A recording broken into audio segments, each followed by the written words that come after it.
Welcome to Radha channel. ನೋಡಿ friends, ನಾನು ಇವತ್ತು ತೆಂಗಿನಕಾಯಿದು ಚಿಕ್ಕಿ ಮಾಡಿ ತೋರಿಸ್ತಾ ಇದ್ದೆ. ನೋಡಿ, ಒಂದು ತೆಂಗಿನಕಾಯಿ ತುರಿದು ಇಟ್ಕೊಂಡಿದ್ದೆ, ಒಂದು ಬೌಲ್ ಫಸ್ಟ್. ಇದನ್ನು ಫಸ್ಟ್ ಒಂಚೂರು ಮಿಕ್ಸಿಗೆ ಹಾಕೊಂಡು ಬರ್ತೇವೆ ಫ್ರೆಂಡ್ಸ್. ಇದಕ್ಕೆ ಹಾಕಂತ ಇದ್ದೆ, ಒಂಚೂರು ಸರಿ ರೋಸ್ಟ್ ಮಾಡ್ಕೊಂಡು ಫ್ರೆಂಡ್ಸ್. ಇದನ್ನು ಸಣ್ಣ ಬೆಂಕಿಯಲ್ಲಿ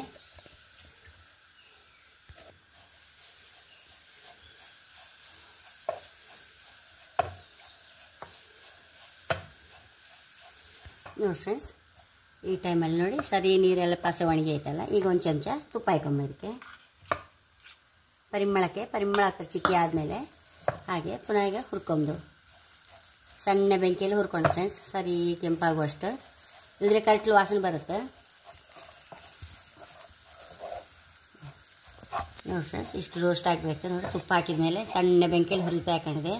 ಸುಮಾರು ಒಂದು 15 ನಿಮಿಷ ಬೇಕು ಫ್ರೆಂಡ್ಸ್. ಇದು ದೊಡ್ಡ ಬೆಂಕಿ ಮಾಡ್ಕೊಂಕೆ ಆಗಿ ಹೀಗೆ ಸಣ್ಣ ಬೆಂಕಿಯಲ್ಲೇ ಮಾಡ್ಕೊಳಕ ನೋಡಿ ಕರೆಕ್ಟ್ ರೋಸ್ಟ್ ಆಯ್ತು. ಇನ್ನು ಕೆಳಗಿಟ್ಕೊಂಬೈದನ್ನು. ಇನ್ನು ನೆಕ್ಸ್ಟ್ ಬೆಲ್ಲ ಪಾಕಕ್ಕೆ ಇಡಬೇಕು. ಇಷ್ಟ ಆಯ್ತಲ್ಲ, 3/4 ಲೋಟ ಇಷ್ಟ ಆಯ್ತು. ಅಷ್ಟೇ ಬೆಲ್ಲ ತಗೊಂಡು ಫ್ರೆಂಡ್ಸ್. ನಾನು ನೋಡಿ ಪ್ಯೂರ್ ಆರ್ಗಾನಿಕ್ ಬೆಲ್ಲ ತಗೊಂಡಿದೆ. ಇದನ್ನೀಗ ಪಾಕಕ್ಕೆ ಇಟ್ಕೊಂಬ.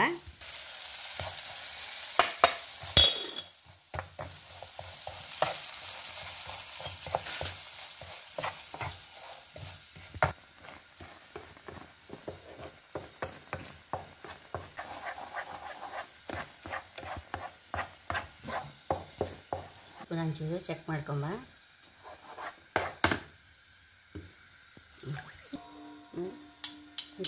ಈಗ ಶಬ್ದ ನೋಡಿದ್ರಲ್ಲ, ಈಗ ಆಯಿತು. ಆಫ್ ಮಾಡುವ. ಒಂಚೂರು ಏಲಕ್ಕಿ ಹುಡಿ ಹಾಕೊಂಬ. ಇದನ್ನು ಹಾಕೊಂಬ ಫ್ರೆಂಡ್ಸ್.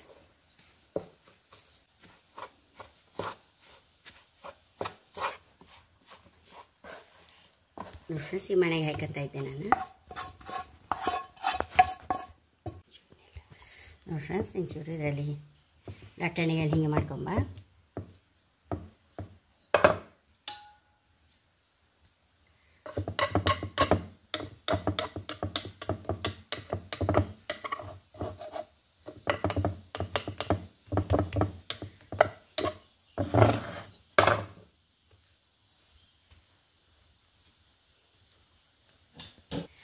ಫ್ರೆಂಡ್ಸ್, ಒಂದು 2 ನಿಮಿಷ ತಣ್ಣಗೆ ಆಮೇಲೆ ಪೀಸ್ ಮಾಡುವ.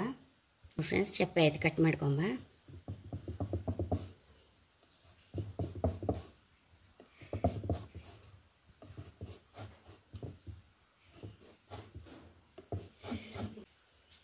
ಫ್ರೆಂಡ್ಸ್, ತಕೊಂಬ ಎಂತ ಇಟ್ಕೊಂಬ. ಈಗ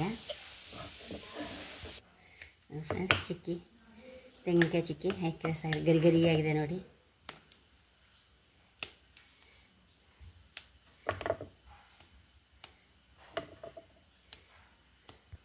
ನೋಡಿ ಫ್ರೆಂಡ್ಸ್, ಅಷ್ಟು ರುಚಿಯಾದ ಗರಿ ಚಿಕ್ಕಿ ರೆಡಿ ಆಗಿದೆ ತೆಂಗಿನಕಾಯಿದು. ಇದೊಂದು ಹೊಸ ನಮೂನೆ ಅಂತ ಹೇಳ್ಬೋದು ಫ್ರೆಂಡ್ಸ್. ಎಷ್ಟೋ ರುಚಿ, ತುಂಬ ಅಂದರೆ ತುಂಬ ರುಚಿ ನಮ್ಮ ಬಾಯಿಗೆ ಸಹ. ಹಾಗೆ ನನ್ನ ಚಾನಲ್ ಇಷ್ಟ ಆದರೆ ಸಬ್ಸ್ಕ್ರೈಬ್ ಮಾಡಿ, ಲೈಕ್ ಮಾಡಿ, ಕಾಮೆಂಟ್ ಮಾಡೋದಂತ ಮರೆಯಬೇಡಿ. Thank you.